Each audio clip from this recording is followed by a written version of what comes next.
Hi, you're watching a special recording, a session on the sideline of World Marketing Summit Malaysia 2013, and there's another great speaker that I have managed to convince to be my interviewee for today. I would like to introduce Mr. Sanjit Bunker Roy, the founder of Barefoot College India. Thank you so much for making time. Thank you. I know you're very busy, well sought after here, and I had the honor of moderating your panel on MDG3 to promote gender equality and empower women. But what I get the most, it's not anything written in any policy, but since small, I've always been wondering, why is it that my grandparents, who lived by the land, whose daily things would be just doing things around the house, but they are so empowered and they are happy. And for example, my grandfather would go out, put his finger to the air and today we don't go and fish. We go somewhere else and we get something somewhere else. So they know the landscape, they are contented with what's around them. However, modern education has taught me that that's not the way to go. That's not being educated.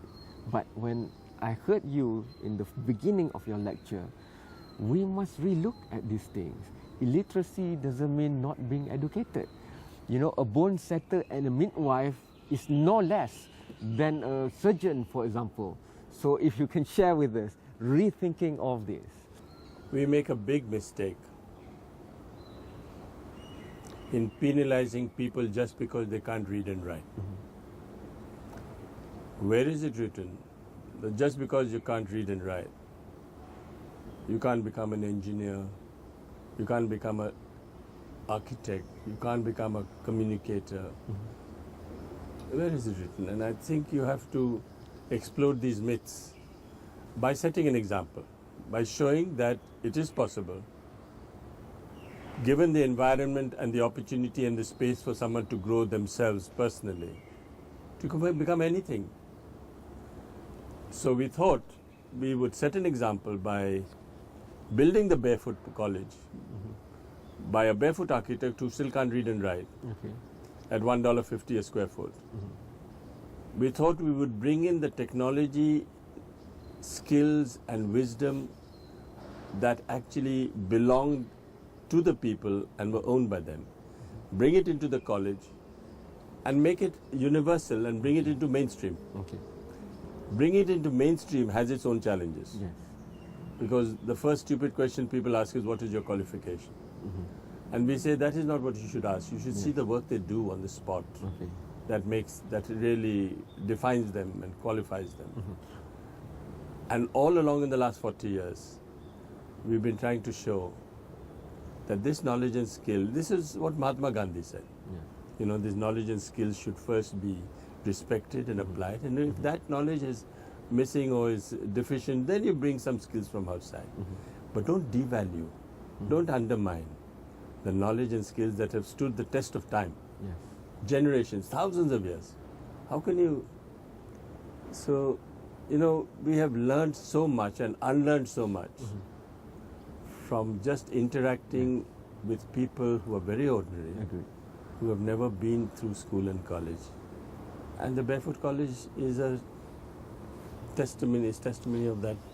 You are the most Gandhian person I've met ever since I've watched the movie Gandhi back in the 70s, the first version. I've always wondered where and how could we espouse all these values. And you have institutionalized, not in the modern urban way that we always see institutions, but you empower the local community to empower themselves. Too many times, it's a work of charity. Some big organization or corporate body come here one time for the rest of their life, give something, build something, that's it. But it's not sustainable. Woods get depleted, things get rotting away, and they get rotten, and the values are not there. But what you have done is, even though they don't wear shoes, they walk barefooted, but the skills and the self-esteem that you connected make them not only surprising to themselves, but surprising to all of us. Because like you said, a grandmother who is a solar engineer can even handle the national Indian press, for example. Yes, that's true. the most satisfying thing, people ask me what makes me tick, the most satisfying thing is to see a person who has come to the college totally lacking in confidence, totally wondering what they are doing there, being decimated by people around them telling them that what are you worth? You are worth nothing.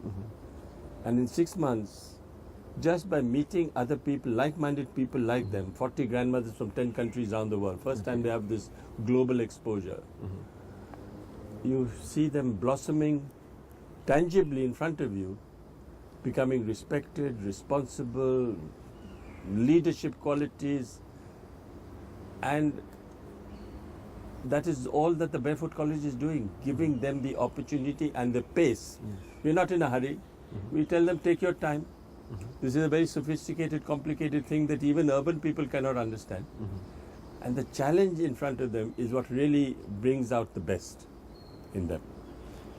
And that we have seen it consistently in all the 64 countries that we've been in.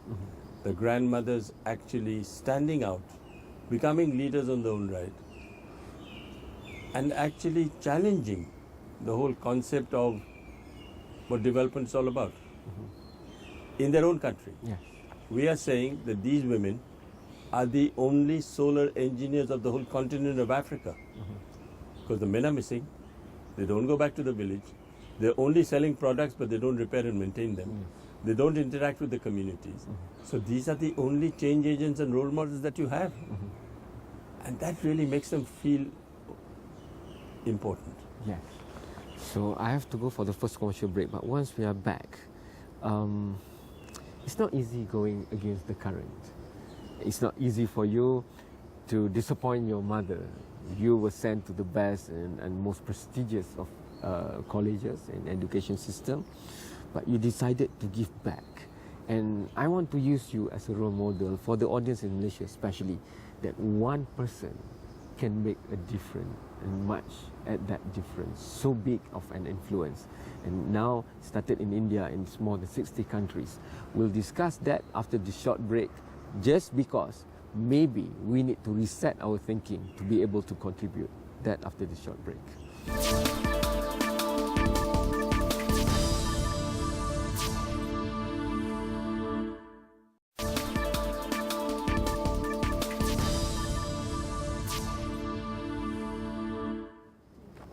Thank you for still watching a special recording on the sideline of World Marketing Summit Malaysia 2013. Sounds big. If I add to that the 8 targets of Millennium Development Goals, from alleviation of poverty and extreme hunger to gender equality, empowering women, you say this is not for me, but it has everything to do with you, because it's about increasing the quality of life, and at this summit, trying to think how marketing plays a role. Marketing has always been only associated mainly with commercialism and capitalism and all that. But with me, I have Sanjit Bunker Roy, who, like us now in Malaysia, most parents, if not all, want their children to do well in school, and by that we define by them doing really, really well in exams, getting A's, so that all the A's will stack up in their certificate, whether it's year 5, secondary or whatever else, and then that will be their passport to university, and we think that's it. The job of the parents will be done, society will be all the better because of it. But you have all that, but you decided to go way back in the 60s a different way, and that has shown you better than all your compatriots who's taken the traditional way. One good thing that my school and college did for me was to make me arrogant and conceited. Okay. And gave me the confidence to stand my ground. To sell an idea like a Barefoot College is bloody hard. Yes. Why? Because you are really challenging everything that people stood for. Yes. I'm making a solar engineer out of an illiterate grandmother. You mean to say my 5 years in a university college is useless? Yeah. No. Each has its place.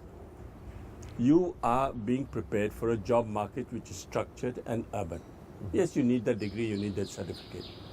But don't think there is an urban solution to a rural problem. Yes. You have to have a rural solution to a rural problem. There is where the mistake lies.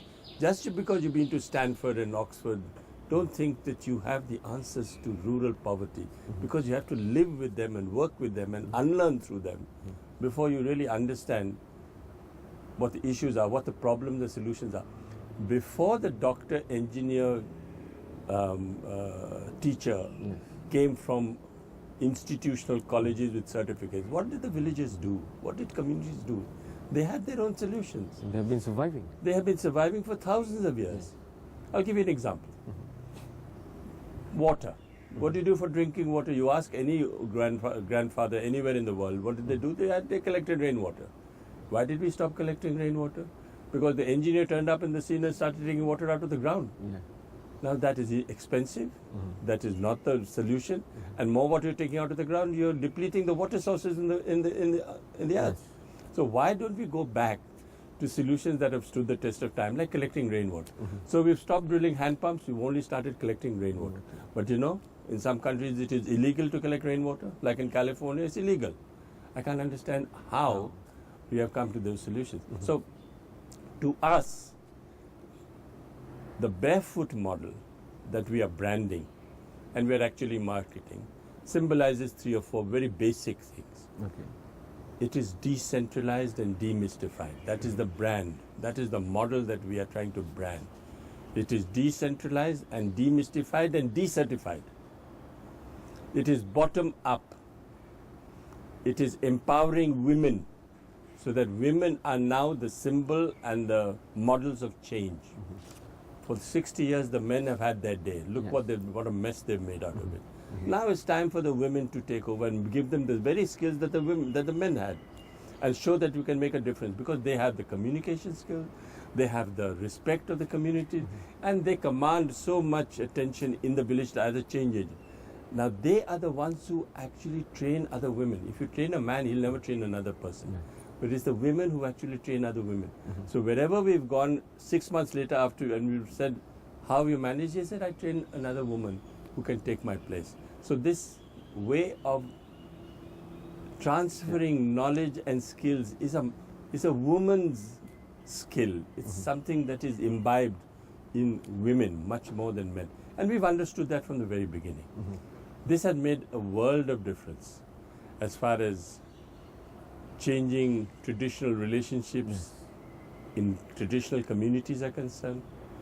As far as young women in the village now look up to them as role models. They have also changed the quality of life of people. They have made sure all the women who have been illiterate who have come back to their homes now say, I want to learn how to read and write, because now I see the value of learning how to read and write. All these are spin-offs. Yes. We have also found that if you solar electrify a village, it's a very powerful family planning tool. Less babies are born in solar electrified villages today. You find that has been, because more women now are doing other productive things rather than producing babies. Yes. You have more light and they have more income. You have more light, you have more time to gossip in the village. And gossip is a communication channel today which is died down. Yes. And just because you have solar lanterns, the women come together after work and gossip. This has changed their lifestyles, changed their quality of life, changed their world view, which I think ultimately is a good thing. You can only spark it off and let them be, and then they find it for themselves. This, I think, is a very major... And the facts has proven it, not just for Barefoot College. I've spoken with Prof. Yunus of Grameen Bank, and he kept telling me 98% over rate of return for all loans. The debts that he gave for the loans. But it's astounding. Majority of his clients are women. It's the same thing for the similar plan here, Amanah Ikhtiar Malaysia we call it, giving micro loans to small entrepreneurs, micro entrepreneurs. Majority of them women, and they give good returns. Why haven't we learned from these experiences? Why is it not mainstream? Why is it not mainstream? What is preventing us from learning from these proven models that have had such an impact, and yet we have not learned? I can't understand it. I have gone to all the forums in the world. I've talked about this, and still people are resistant The literate people, not the illiterate. Agreed. The literate people are resistant. It's like they don't want the illiterate don't to want be it. well off. They I have don't. to go for the last break, but once we are back, maybe let's forget the literate people. Let's build the illiterate people more. Let's move the college to university level, for example. Still no degrees, still no PhDs, but at least looking at more and more things, for example. One day, the products from the Barefoot College and the products from Harvard and wherever else will meet somewhere. And there will be this particular We interchange. would like them to meet on our ground. Okay, we'll go for the break and then we'll come back to that. How would you like them to meet and how must it be after this short break?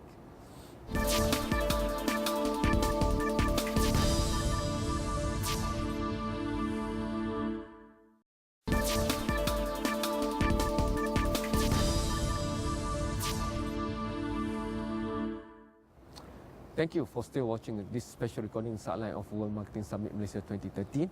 I'm still here with a very, very inspiring speaker, globally well-known, Mr. Sanjit Bunker Roy. He's the founder of Barefoot College. This is the college that accepts you if you're a grandmother. This is the college that accepts you if you cannot read or write. This is it. And they make you This is not... a college that does not give you certificates. Exactly. But they give you skills that make you work in life. If you're illiterate, you can still be a solar engineer, for example. And a priest that has not been looking at solar suddenly now becomes the world most renowned solar engineer that can even beat somebody maybe from MIT. That one I'll let Sanjit tell you later. But one day, the graduates of the Barefoot College will have to meet and, you know, mediate or face graduates from the Harvard schools and whatever. So how would you like that to be? A change has already taken place when we built the first barefoot training center. At least the president of Sierra Leone built the first barefoot training center in West Africa. Based on that model, the government of India now has approved the setting up of 5 barefoot training centers in Africa. In Liberia, in Burkina Faso, in Tanzania, in Senegal, and in South Sudan. On our terms. What are our terms? That the trainers, the professors, will be the grandmothers who've been trained in India as engineers. The Barefoot Training Center will train more grandmothers, and they will not take men, they will only take women. They will not get certificates. And this has taken us a long time to convince those governments in the South that what sort of college is this that you're not giving certificates? We see certificate is a way of encouraging people to migrate. Don't give a certificate, keep the skill in the village itself. And that will have an impact, spin-off effect on other people. Because now you have been so stressed by the fact that you have a certificate but you don't know what to do with it. You don't get a job. There's so many millions of people in India walking around with certificates that don't mean anything. They're unemployable, not even unemployed. They're unemployable. So we are saying, have a skill with your hand, show that you can make a difference on the ground, and the support structure that the Barefoot College gives or the government of India gives will be enough for you to set it up and become an entrepreneur and set it up on the ground itself. So we would love to train some grandmothers from Malaysia, especially from Borneo, because that's where it is the most pressing. That's the most pressing. And eventually, if we have enough of a team of grandmothers, we would eventually want to start a Barefoot College in Malaysia. But the barefoot model, which is unique in the sense that we don't give so much importance to certificates. We give more importance to traditional knowledge, more important to practical skills. And I think that will make a difference in the way people are looking at education in a much broader sense than looking at it in a limited, finite sense of a certificate giving you a job. So we are preparing people for improving the life of rural communities, not urban. It has to be the poorest of the poor that we are addressing.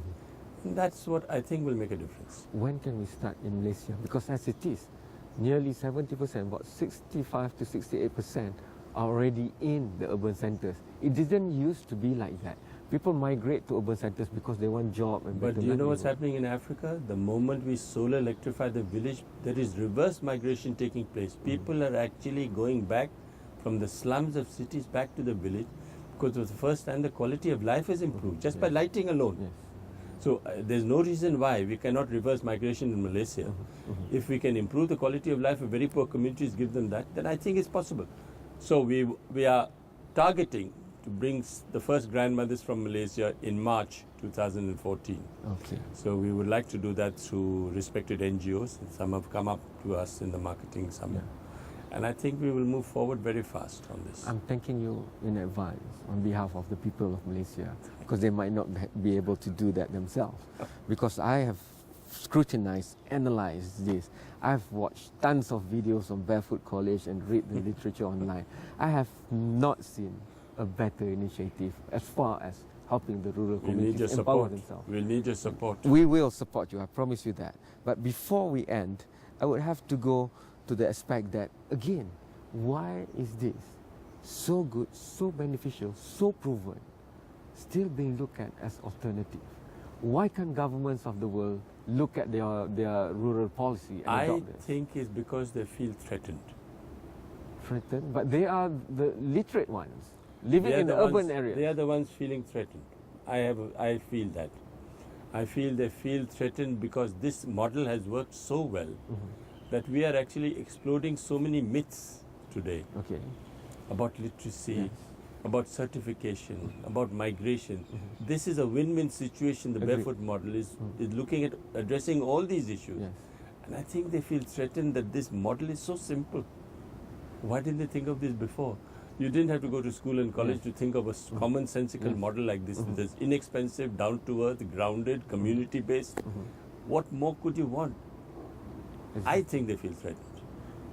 The thing is, we have seen the result of past policies and they didn't work much.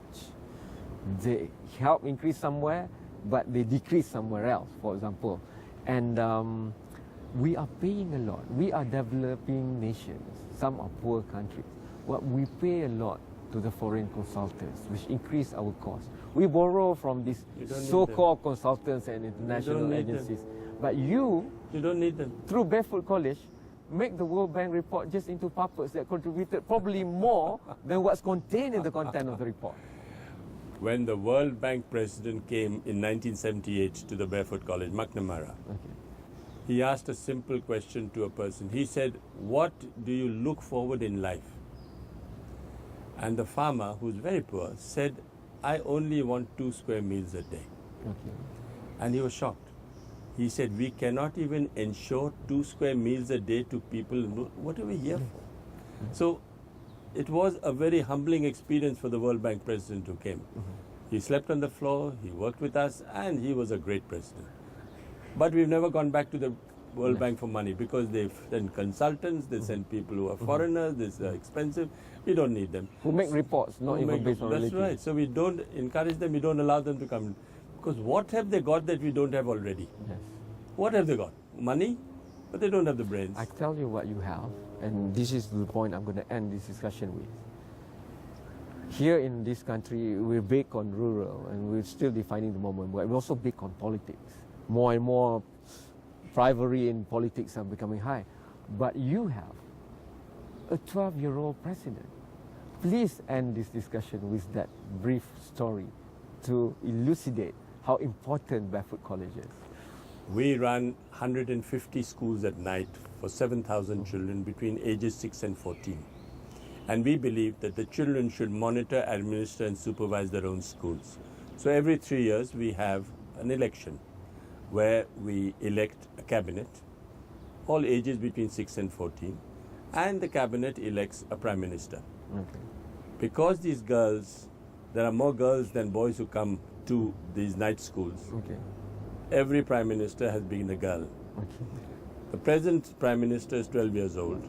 She looks after 20 goats in the morning, but she's prime minister in the evening, and she has a cabinet which monitors and supervises the school. So 5 years ago, she got the World's Children's Prize from the Queen of Sweden. And the Queen of Sweden was absolutely fascinated that this 12-year-old girl, never been outside her village in her life, let alone India, she comes to Sweden to get the prize, and she was not dazzled by anything around her. So she turned to me, the Queen, and said, "Can you ask this girl where she has got her confidence from? Because she looks so well, she looks as if she has been in Sweden all her life. Oh, And yeah. so the girl looks at the Queen straight in the eye and said, "Please tell her I'm the Prime Minister." So that's the power of empowering the rural community, especially the female and women side of that community. Thank you so much, Thank you Sanjit Bunker very Roy, much. for making time Thanks for very this much. discussion. Thanks to you for Thank watching. You can Google more. There's tons of materials. You can go to the website. You can go to YouTube. Don't take my word for it. Don't take Sanjit's word for it. Take the words of the illiterate people who have risen up because of what has been contributed by the Barefoot College. With that, I end. I thank you. We'll see you in another episode soon. Bye-bye. Thank you so much.